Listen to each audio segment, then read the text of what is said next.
Welcome, friends. This is James Corbett of CorbettReport.com coming to you on the 22nd of November 2015, 6 p.m. Japanese time. And as I record this, Brussels is in lockdown as the next wave of terror hysteria sweeps across the European continent. But while that is happening, why don't we take a look at a few stories that expose this war of terror for what it really is, manufactured hysteria for a specific political purpose? Well, let's start at a most unlikely source, the Washington Post, that has this story. This video shows the absurdity of the war in Syria in one single blown-up Humvee. And this video shows what is clearly a U.S.-supplied anti-tank guided missile firing at what is clearly a U.S.-made Humvee. And yes, for those who are left in suspense, yes, it does hit its target and explode. So there you go. So you have the U.S.-backed FSA, Free Syrian Army fighter, firing a U.S. missile at a U.S. target, backed by probably a U.S.-trained ISIS fighter, as we know that, of course, a lot of the ISIS fighters were trained in Jordan a couple of years ago through a then covert operation that we talked about on Boiling Frogs Post and at the Corbett Report before the mainstream media finally reported on it. So yes, absolutely, we have top to bottom the absurdity of the war in Syria, which we've been told for years is some sort of internal civil war type conflict, despite the fact that all the players and all of their equipment and all of the military action that's going on is foreign supplied, foreign backed, foreign trained, foreign armed, foreign equipped, foreign money, is greasing the skids of this war on all sides. You have a foreign force coming in to try to attack a foreign funded proxy army, and somehow this is some sort of internal Syrian conflict that we're asked to believe.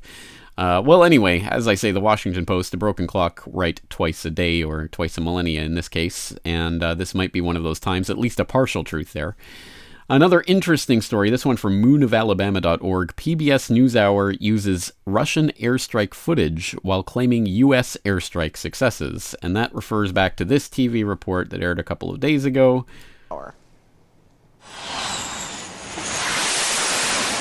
Since the Paris attacks, the forces arrayed against ISIS have been pounding the territory it holds. And specifically hitting oil it's been extracting for sale, as oil is a key. Well, that's interesting. What footage are they using there? Oh, yes, that footage. That looks familiar. Oh, right. That's because it's not American forces. It's not any of the American-backed ISIL, anti-ISIL coalition. It is the Russian forces bombing those oil tankers. PBS using the footage as if this is part of the American-backed strikes that are happening right now, when of course it is not. And the funniest part of this story, I think, is that on this PBS NewsHour clip, not only do you have a very strong dislike ratio on the video, but the comments are almost uniformly, you've got to be kidding me. Not only did these U.S. scumbags show Russian footage as their own, they even have the gall to also claim the transportation that Russia bombed, etc., etc., using Russian video of Russian attacks on ISIS oil tankers to claim these attacks as American, referring specifically to this part of the clip. Against ISIS's main source of revenue is paying off. For the first time, the U.S. is attacking oil delivery trucks. Yes, the U.S. is attacking oil delivery trucks, but here, clearly, the Russian combat footage that they're using. So, again, it's not an outright fabrication. They're not saying this is American footage, but they are certainly implying it, and everyone is calling them out for it, which is heartening to see, because people can see through the propaganda. Yes. Interesting. Well, and another story that caught my eye in the past few days, BC Canada Day terror plot trial judge says RCMP may have acted illegally. This is talking about John Nuttall and Amanda Carodi, who were found guilty in June of 2015 of trying to blow up the BC legislature back in 2013, which seems like an open shut, the war on terror and the home front in Canada kind of case, until the BC Supreme Court Judge Catherine Bruce ruled earlier this week that, you know what, it looks like there is a sufficiently close link between the illegal acts committed by the RCMP, the Royal Canadian Mounted Police, the Mounties, and the prosecution of the accused to support an abusive process claim.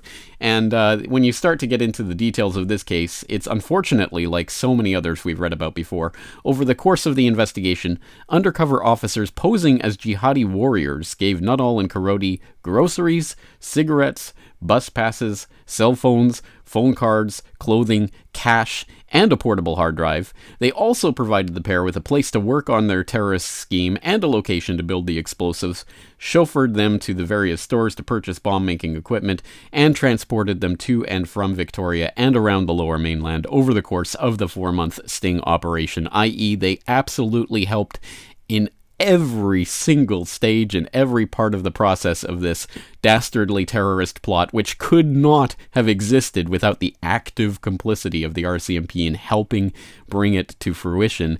As we have seen, again, unfortunately, it's not a great thing to know, but it's unfortunately not just in Canada, although this has happened before in Canada, but around the world, as even the New York Times has noted, terrorist plots hatched by the FBI.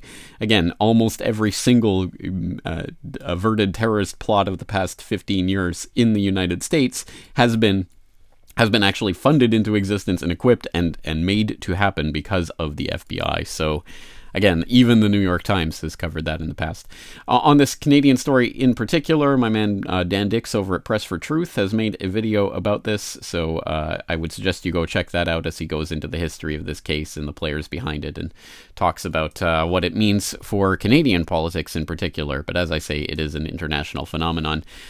All of this, again, just part of this ratcheting up of the terror hysteria at this political moment, of course, because of the problem reaction solution of Paris and the Paris attacks, which has kicked this off into a new level for the furthering of the next stage of this conflict, which we are seeing, obviously kicking off into high gear right now. It's important that we undermine these stories and show them for what they are, so I'll include the links to all of these reports, of course, in this video, as well as my latest article, the Problem Reaction Solution Paris Edition article that breaks down all of the really worrying new trends that have suddenly sprung up as politically feasible in the wake of Paris, because, well, don't let a good crisis go to waste, as many a politician has averred in the past. And that is going to do it for today. Of course, we'll continue updating these situations as they continue to unfold at CorbettReport.com. Thank you for your time.